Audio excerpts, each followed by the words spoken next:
3, 2, 1. Okay, hello everybody. So for those not familiar with me, my name is Dietrich. I'm kind of a traveling knight. Spend most of my time these days down in Tremaris, but I'm up in Aethelmearc teaching today. And we're doing a longsword class with a focus on footwork. However, don't worry, I promise it won't be all footwork. I'll give you some juicy techniques to take home too. Jake here is assisting me with my class, and he's quite a longsword fighter himself. So what does everyone know about longsword or greatsword fighting to start with? It seems like the majority of the SCA does it. It's right here. You're at 2 inches away from the person, and you hit them, and you hit them, and you hit them, and that's kind of it, right? I'm going to teach you something a little bit different than that. So this is based on my style of longsword fighting, which I shamelessly call the Tao of Dietrich, because it's a blend of my ego and Japanese kenjutsu, that's the Tao, as well as Lichtenauer and Talhofer, that's the Dietrich. Anyway, so I kind of take what I find works well from the various styles of martial arts that focus on the two-handed sword and blend them together and figure out how does it work in SCA. So we're going to start with some basics from what I call middle guard. This can also be called plow in the German style, German okame, whatever. But we're just going to call it middle guard so everyone knows what I'm talking about. And if we're both in this guard, then he can't just hit me, or whatever his guard that Jake's in, he can't just hit me because I'm menacing him with the thrusting tip. He has to do something about my blade before he can do anything. So he's going to have to, maybe do a beat to knock it aside, okay? And then a little gathering step, which is a great segue into what is, what footwork, how do we move with this thing? Do we just walk up, or how do we get around? So we're doing 3 types of footwork today. The first is the gathering step, which is right foot, the front foot advances, back foot follows. And if you look, my center of balance, stayed the same for this. So this is nice for middle guard because really all I have to do is take a nice good gathering step and I have a face thrust coming in, and I move his sword offline. So he has to do something about that. The gathering step is good if you're in kind of the danger zone and you want to make sure that you're not off balance, because the passing step, which is the next one we're going to do, is the back foot advances, and then the front foot follows. The problem, though, is what if Jake takes a gathering step forward as I do that and presses? I'm in a bad position. I'm off balance then, right?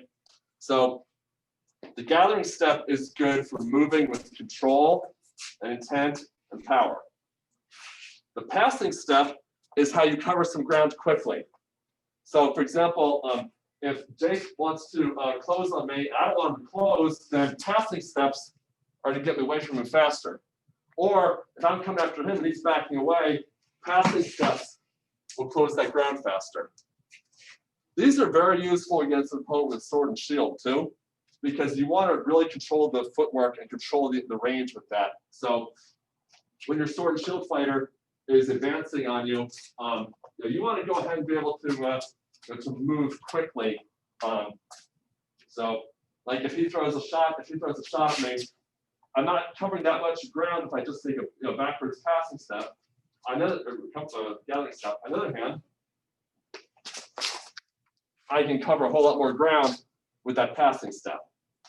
So, the important thing with either of these footwork though is that your sword needs to be moving, kind of separately.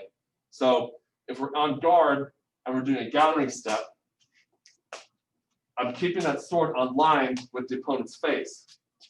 So I want to make sure that he's still threatened by this, however I'm moving. Okay. Or likewise, if he advances on me and I take a passing step backwards, I want to make sure that the sword moving independently of that to where it needs to be. Okay, so a quick recap: gathering step, right foot advances, back foot front foot advances, back foot follows. It can be in any direction. It can be sideways. It can be diagonal. We'll do a drill for that in a minute or two. But first, before we get to that drill, we need to learn the third version of footwork, the compass step. Now, this is one you won't see very often because so much of SCA fighting is back and forth. You know, he advances, I retreat, I advance, he retreats.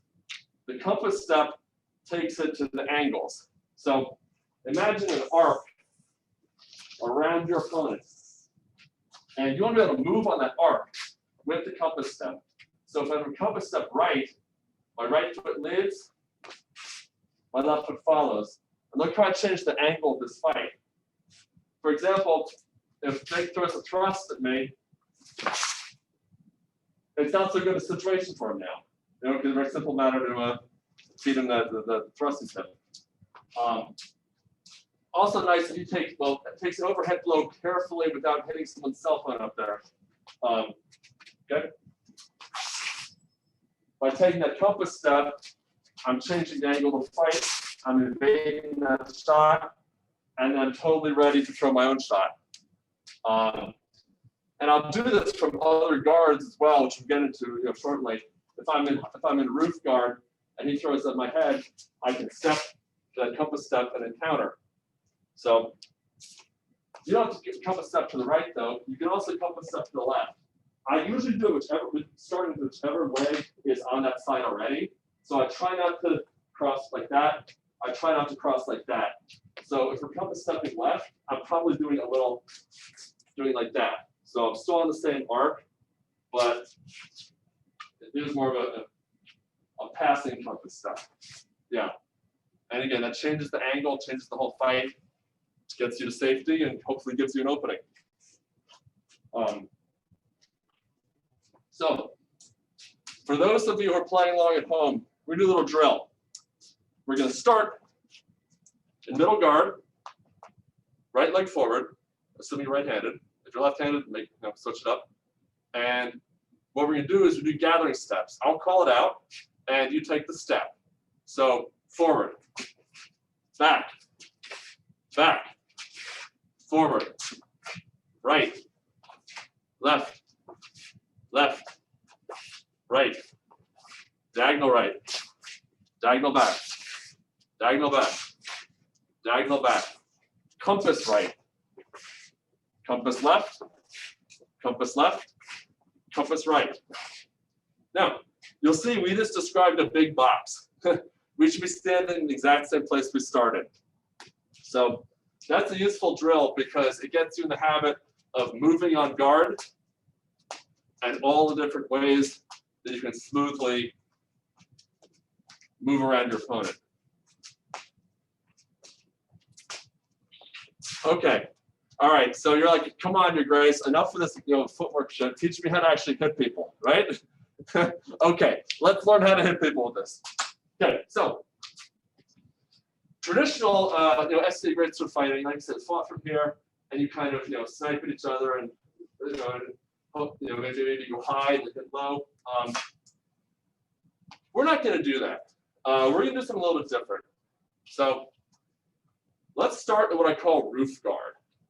This is a nice, powerful, aggressive stance. It presents a ton of offense of what you can throw from here, and it leaves some openings.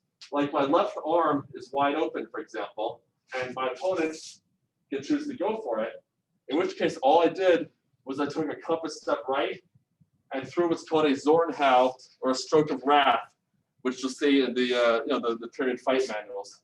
So from here, all you do, you leave that left arm out as bait, and when they snipe at it, take your compass step and throw your shot. You can hit the head if you're nice. If you're feeling a little meaner, you can hit the forearm or the shoulder. The sky's the limit. Have fun with it. But the idea here, though, is that you're creating a false opening. You know that arm is there. You also know that as soon as you start to swing, it's going to collapse the arm out of the way. And you know that as soon as you step, it's going to take the arm to safety too. So Jake, you go ahead. I will snipe with that arm. And you take that compass step. And, yep.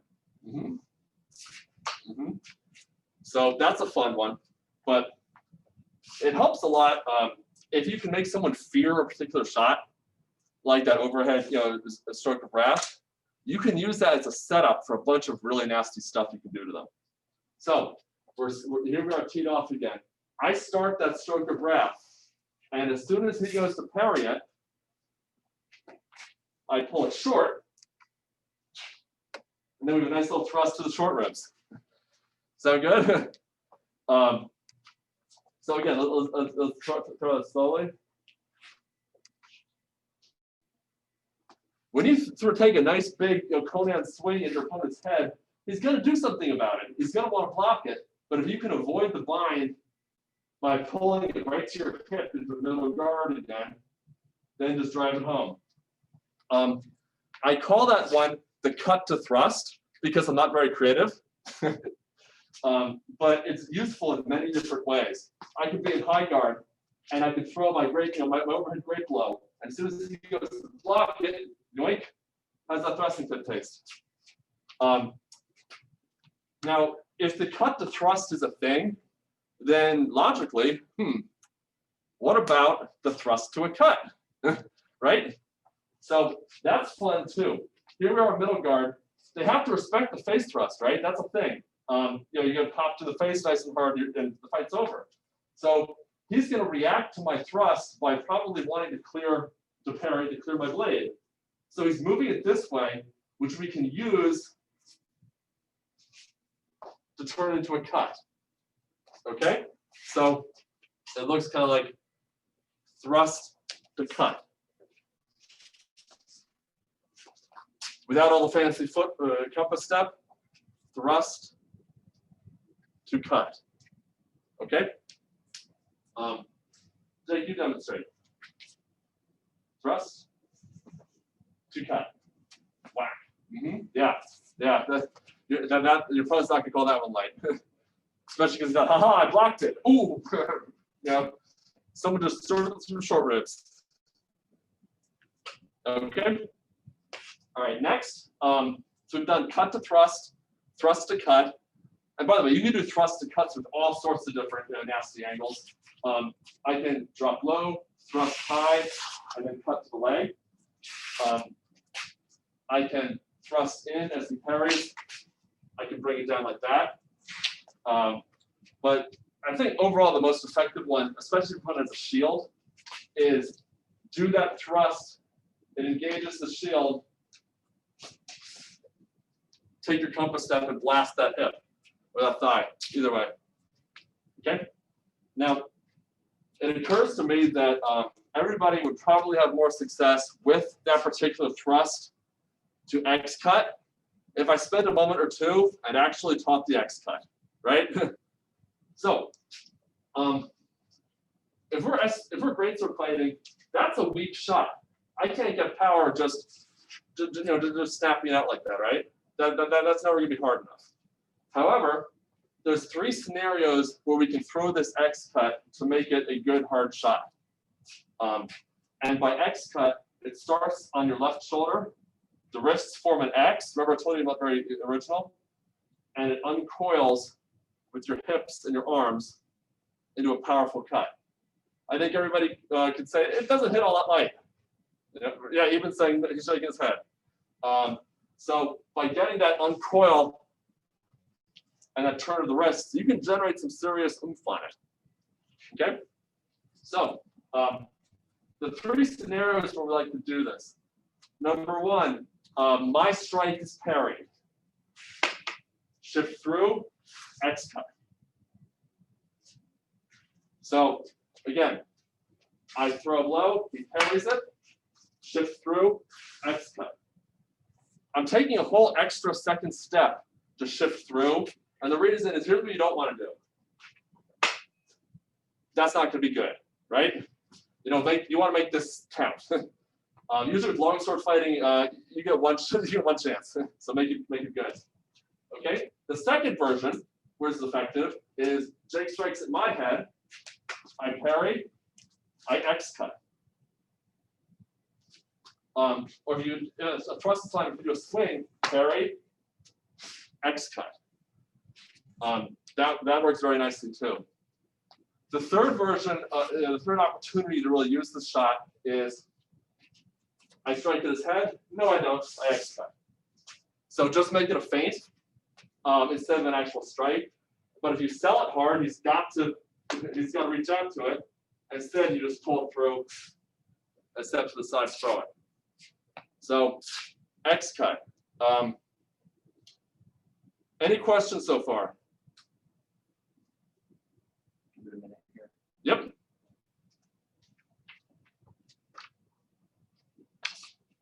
You currently have 3 people watching. Aaron McKenna, Leslie, who I believe is from what I said before, and you have Sean, SEAN BUBH. I don't. Okay, no, that's fine. They're saying no questions right now. All right, excellent. Well, let's continue. So go ahead and you demonstrate back those 3 opportunities to throw an X-cut. The first one, strike at my head. I parry. Well, that's the third one because he fainted, which is fine. But sometimes you just throw a good old-fashioned shot and someone blocks it. Yep. The second one, I strike at you. You parry it, you X-cut. And then the third one, no. Yeah, good. So that's a shot that's worth really putting in the effort in on your palette if you're comfortable with it. It's one of the best tools in your toolbox as a longsword fighter, not only against other great weapon fighters, but you can light up some guys with sword and shield with this. They're going to block that shot with their shield. You shift through, you blast them in that thigh, and they're wishing they weren't wearing just little leather creases anymore. So that one's really worth learning. And also, let's say that your opponent has a sword and a shield. If he's menacing me, if he's coming after me, he's probably going to want to throw a shot to my head. That's what I'm waiting for. I'm waiting for that shot, and as soon as we get that clang, whomp, that's when that hip is going to be wide open. And even if it's not hard enough, he's going to think twice before he charges again because he didn't like that. So that's a lot of that. Compass step, parry, X-cut. Use that against a sword and shield fighter. That'll pay off big. Okay, so we've been doing everything from 2 guards, middle guard, and roof. I'm going to teach you a few other guards and some options that you can do from there. So let's talk about ox. To get to ox from roof, you basically just sweep upwards. Yeah. And it's like the horn of an ox, which is why they call it that creatively enough. I guess the Germans weren't that creative either. Yeah, there you go.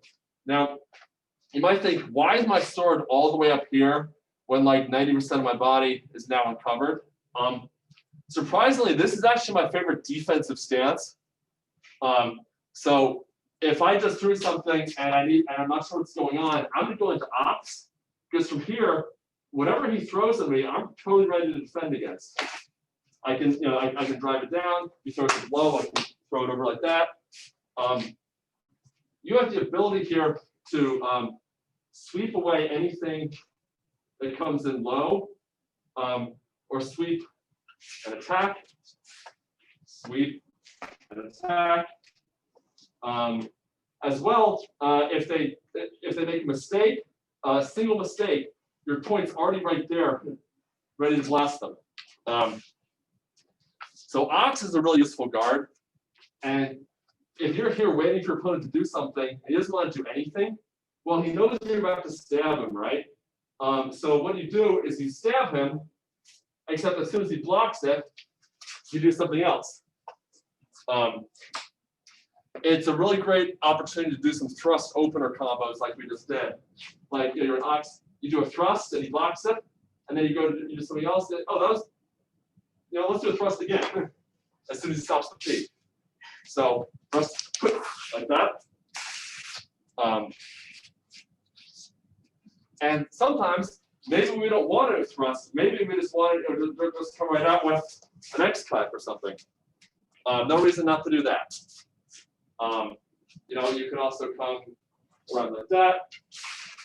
You can also come over and above. The opportunities of where you can attack from here are deceptive when your opponent thinks, well, all he can do from here is poke me, and I can hit him anywhere in the body at will. So it's kind of a deceptively defensive stance. Okay. Next, we have tail guard. This is one of my favorites, and I actually did a couple of videos on this year. Which that's a lot of videos for me nowadays. Tail guard, again, this looks stupid, right? Okay, my opponent's there. Why is my sword out there? That's the wrong way. It's not defending me, and it's a long way to go to hit him. For tail guard, we're playing a range game. So I'm going to start off with a quick low leg strike at Jake. And he knows it's coming, but there's one thing he doesn't know. So I'm going to throw the shot. He needs to react to it. So what he doesn't know is that I'm out of range. I can't hit him with that, right? You know, there's no way I'm going to hit him with that. There's no way I'm going to hit him with that. And oh, wait, I just hit him with that. Because all you have to do is take a step to that back leg, and you're close enough to hit with it. But chances are what's going to happen is I initiate the shot, and he goes to defend against it, and then I'll come right over the top. You know, no one wants to get sniped in the leg, so they're going to do something about it. And look, it just folds right over the top. One of my favorites against an opponent with a shield. Actually, do you mind if we grab your shield? There's a shield right there. Oh, okay. Well, yeah, that works. He might bite a little bit, probably not a lot, because like I have a gigantic shield that covers most of my leg. But he'll probably bite at least a little bit because I'm throwing it, surely something's open. I come up high to throw that shot, and he blocks it. What do you think happens next? Chances are he pulls it down for a second. You know, he doesn't want to leave the shield up in front of his face all day. So I throw it low, it comes high, I half return, thrust. That's a real. Center up a little bit. Jake, center up a little bit. Okay. Can you? Yep. Yep. So come in closer and do that shot again. Okay. So this is I would never actually do it at this range because he just clobber me. But for purposes of everyone being able to see it, I shoot low, comes up high, I half return, he drops, and we thrust.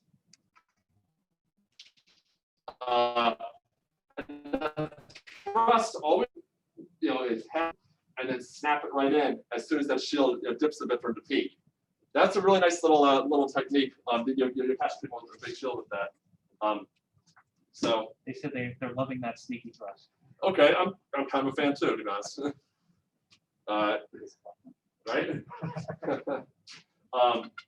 So we have that quick leg strike.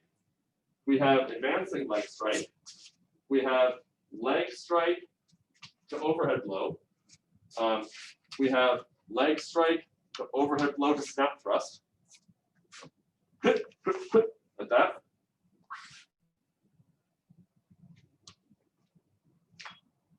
Notice how I do a split little delay between the overhead blow and the thrust. So what I don't want to happen is he bites on that, he manages to block that, and while his shield is still up there and he's congratulating himself on how clever he is, I thrust the top of his shield. Nah, let's give him just a little second to see what's going on. So we're like that. Okay? All right. And one more from tail guard. This one's a little more advanced, but have fun with it. It's a lot safer than it looks. From here, I'll start with my leg strike, and whatever he does to bite on it,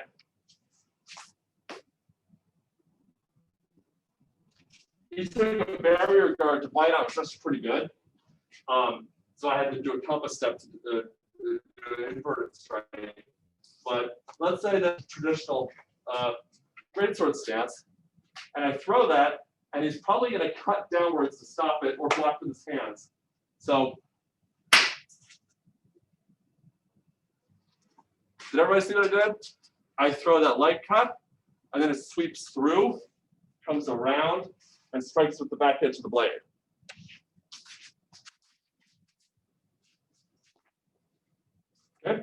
Now, cool thing about this shot, let's say that I'm not successful with it. I try it, and as I come around, he manages to parry it.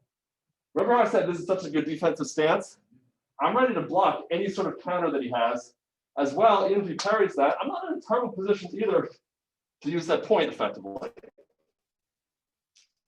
So, low strike, pulling back edge, the thrust. Like I said, a little more advanced, but if you really get the hang of tail guard, get the distance right on it, you throw that shot out of range. He doesn't quite know it's out of range, so otherwise why would I be throwing it? He's gonna do something, and then I come around and cut. Okay? So we use the shot at the end of that. That might not be a bad thing to learn. Because you know what? How do you hit with the back edge of the sword? You know, how does that work? Well, the Germans figured it out. They called it the Zwerchau. This is a wonderful cut. They say the Zwerchau takes everything that comes from the roof. So let's say Jake takes roof guard. And he decides he's going to clobber me in the head. What happened here is that my shot intercepted his, and my sword began striking at the back edge of it. It rotates around to strike the opponent. If you guys center up a little bit more, then they can see it from the top. Okay. Oh, I got you. Yeah. Okay. I was like, oh, right in the video. Yeah. The top, yeah. There we go. There you go. Yep. Now you can see my glorious bald pate. Okay.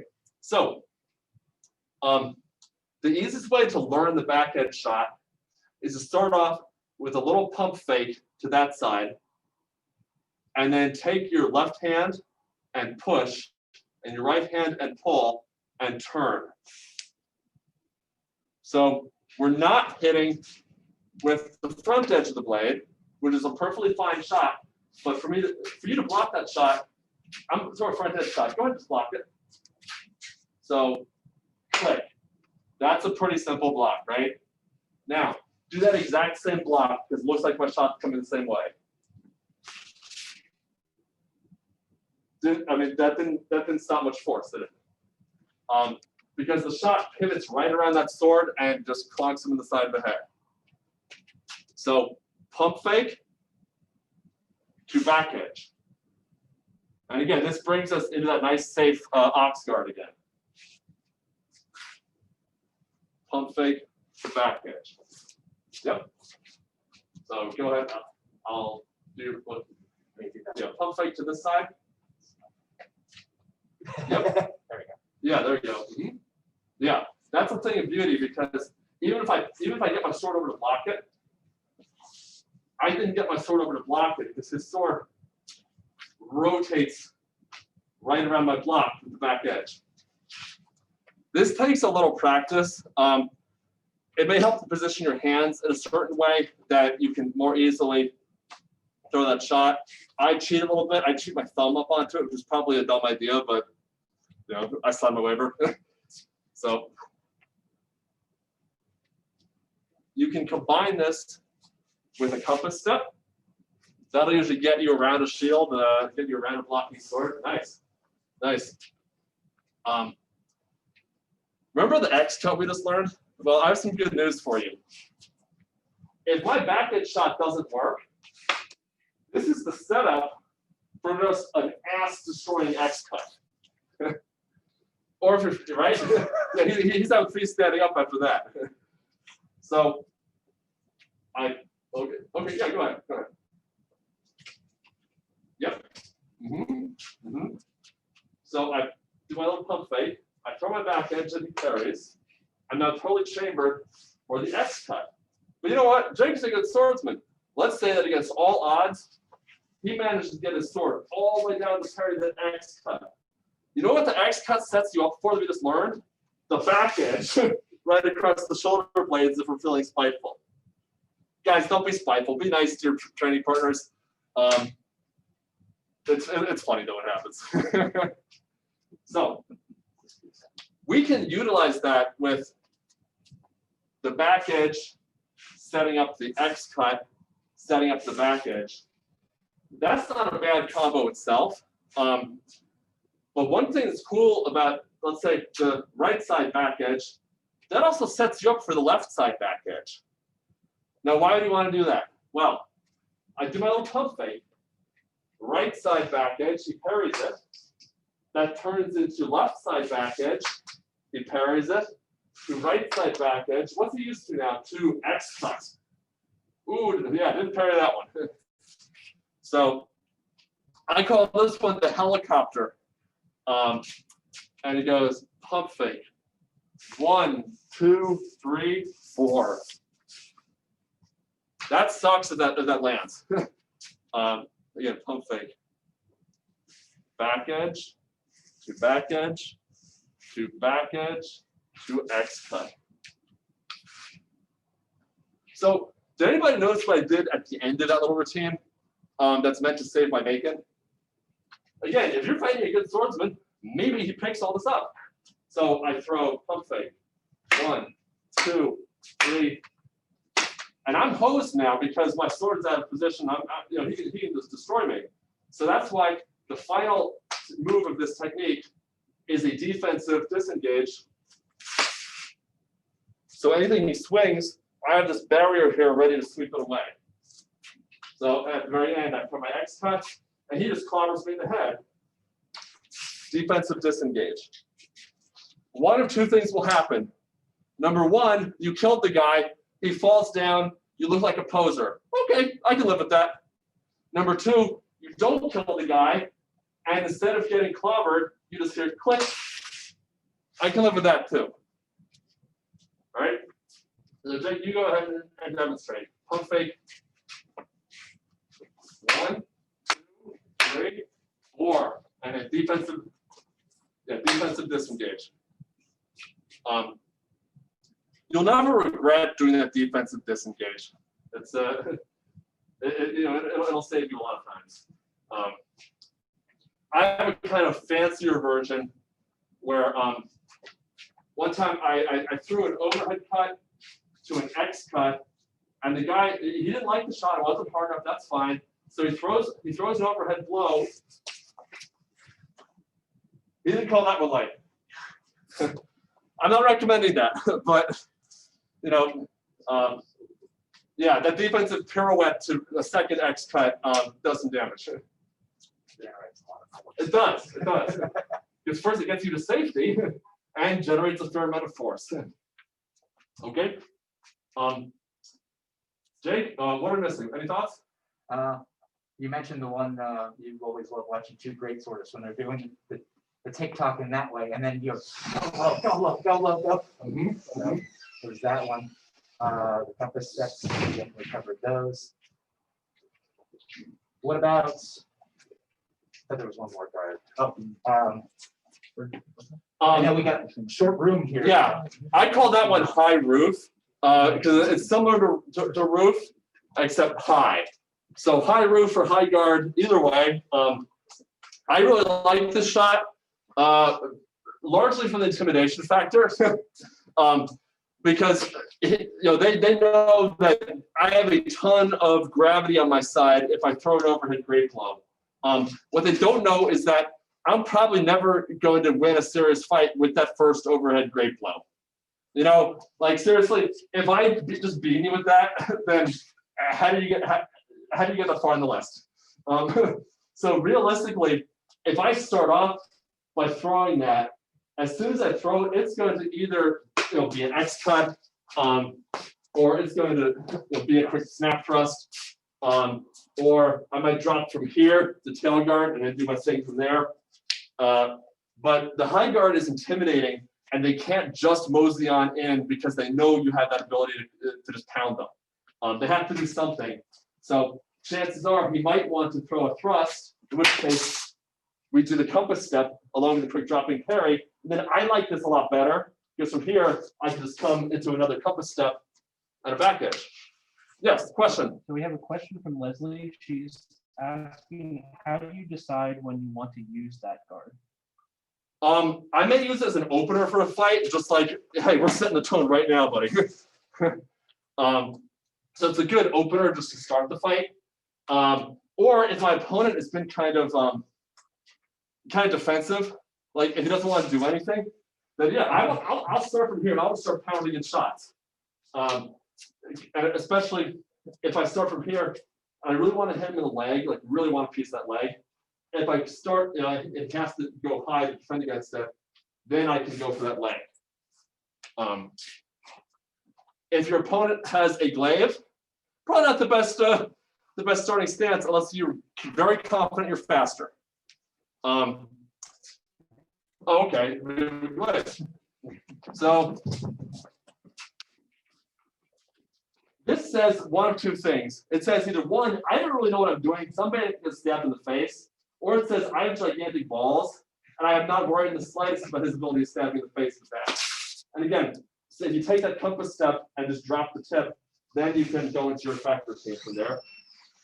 I don't necessarily recommend that. Against a powerful two-handed weapon like a polearm, I prefer middle guard because it gives us control of the center line, or even high guard, because we have a lot of ability to, again, control the center line and attack. So middle guard is probably be your best bet as a safe place to start, because if he thrusts at you, it's very easy to set aside. And then this is the range I want against a polearm fighter. I don't want to be out here because he can snipe me and I can't hit him. And I sure don't want to be in here because he can jack me with that butt spike, or just half chuck me into oblivion, or I don't want to do that. No thanks. I want to be right about here. Because from here, I can just open fire with my whole attack routine. And it's not harder for him to do anything unless he chokes up. I'm not quite close enough for the butt spike really. And yeah, and it's harder for him to bring that glaive head to bear. Okay? So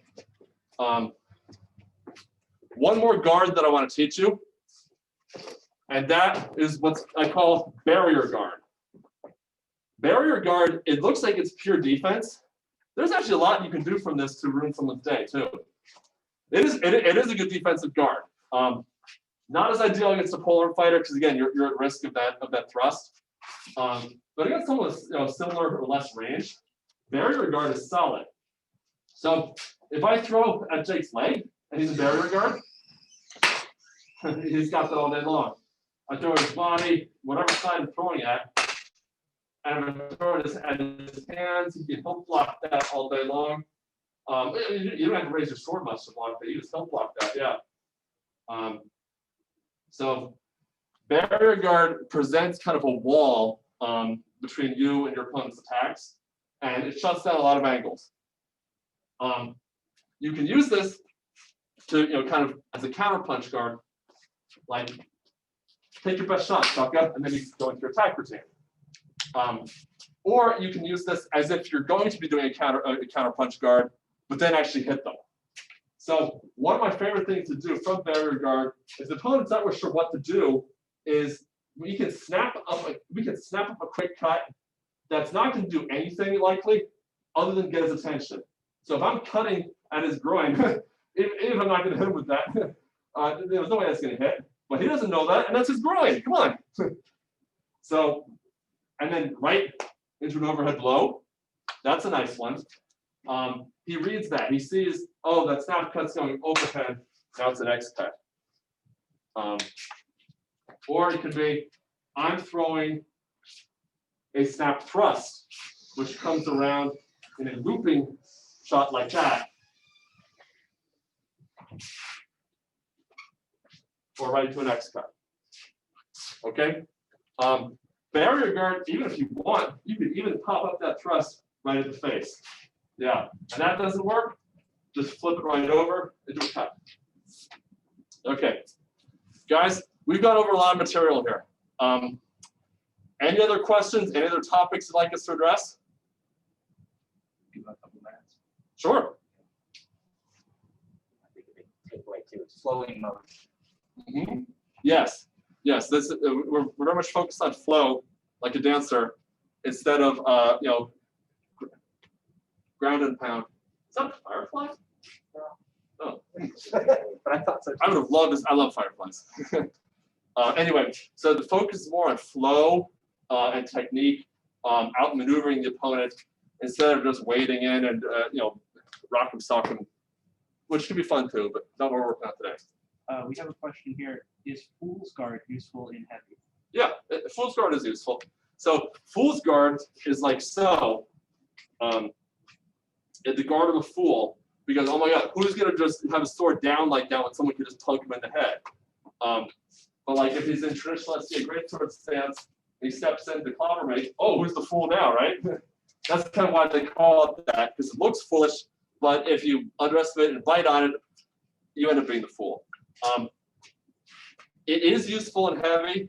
I don't like it as much as the other guards because, yes, you can do a quick snap thrust from there. Yes, you can raise up to do an X cut.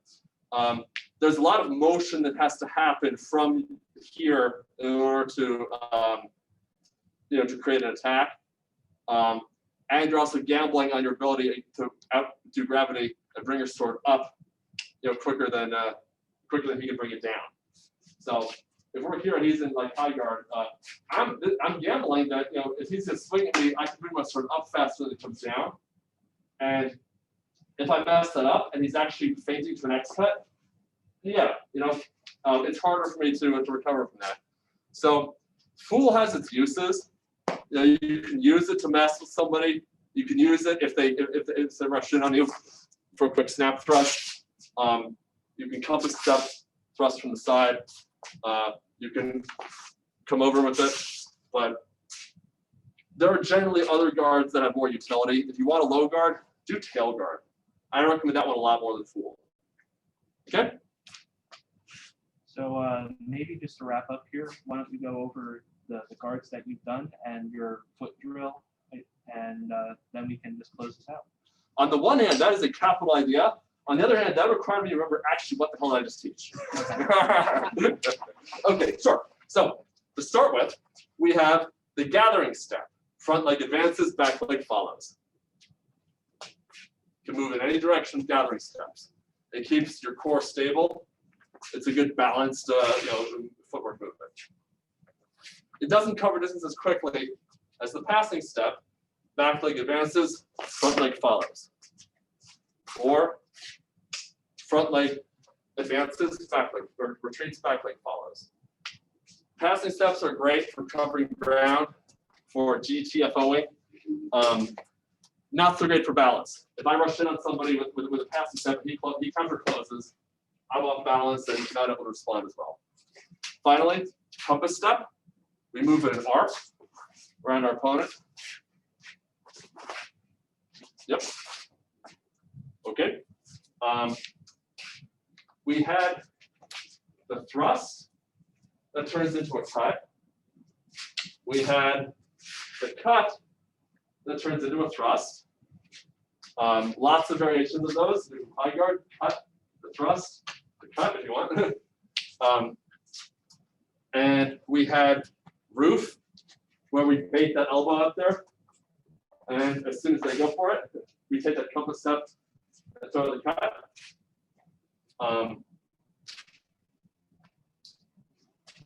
See, we had tail guard. We learned a couple things from there with the leg sweep. With the leg sweep, flip over the top.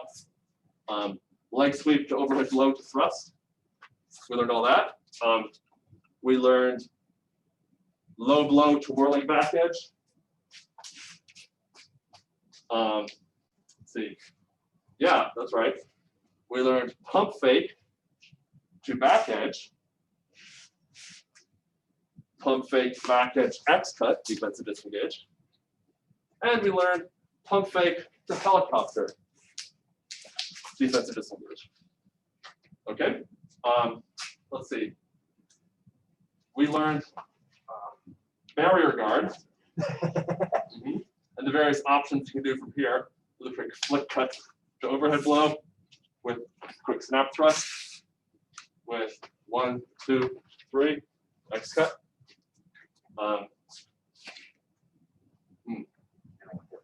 And we talked a little bit about the Fool guard and how you can use that if someone rushes you to quick get inside that shield, get around the top of the shield, thrust that actually cut over. Do a few options there. penetrate this if modified. Yeah, whatever, high guard. And the advantages and dangers of that. We even talked just a wee bit about what do you do against someone with a much longer weapon, like a polearm. And to finally close out here, we have one last question. Can we see a pirouette cut? Sure. So this one's a little more advanced. Like I said, don't try this at home. Don't show up in longsword at crown tourney and try this. But let's say I throw an overhead blow. I throw an X cut, which fails. He throws it at my head. That's a defensive pirouette to X cut. When I'm here, I pick it up high. It comes behind the back and strikes it like that. That's a very powerful blow. I don't know what to say. If you want to try that, work it hundreds and hundreds and hundreds of times on the Pel first. We throw X cut. It's a beautiful shot when it lands, but don't mess it up. Otherwise, it's a bad day. Yeah, when in doubt, it's safer to if he's throwing at you, just do that defensive disengage. That's a much safer solution there. Okay. Any other questions? All right. Well, thank you for attending. And I look forward to when we can all see each other and cross swords in person again. Okay.